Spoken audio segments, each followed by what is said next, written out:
నమస్తే మిత్రులారా, నేను మీ శ్రీనివాస్ చౌహాన్ అడ్వకేట్. మిత్రులారా, ఏదైనా ఒక దావా వేసేటప్పుడు సరైన వ్యక్తులను పార్టీలుగా చేర్చకపోతే ఆ దావా న్యాయస్థానము కొట్టివేసే అవకాశం ఉంటుందా?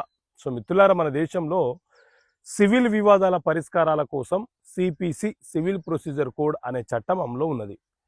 ఈ చట్టంలో మనకు 158 సెక్షన్స్ ఉంటాయి, 51 ఆర్డర్లు ఉంటాయి.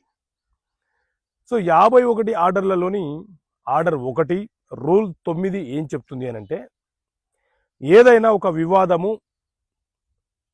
ఇద్దరు వ్యక్తుల మధ్య లేకపోతే రెండు సమూహాల మధ్య ఏర్పడినప్పుడు ఎవరైతే దావా వేస్తున్నారో వారు సరైన పార్టీని దావాలో చేర్చాలి.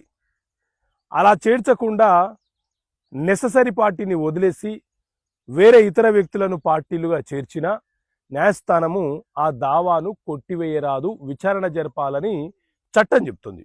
అయితే 2004లో బిష్వాల్ వర్సెస్ బారల్ అనే కేసులో సుప్రీంకోర్టు చాలా కీలకమైనటువంటి తీర్పునిచ్చింది.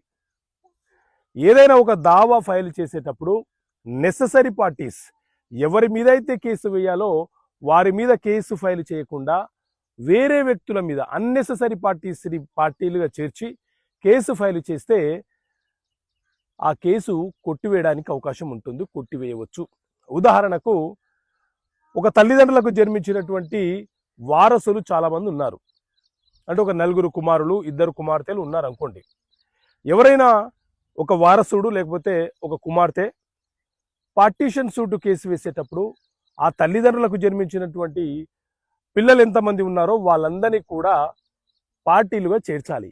ఏ ఒక్కరిని పార్టీగా చేర్చకపోయినా ఆ దావా అనేది రద్దు చేయబడుతుంది. ఆ దావాలో ఎలాంటి డిక్రీలు న్యాయస్థానము జారీ చేయదు.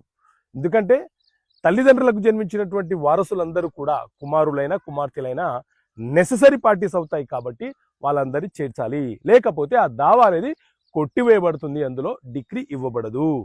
ఓకే మిత్రులారా, థ్యాంక్ యూ. జై హింద్.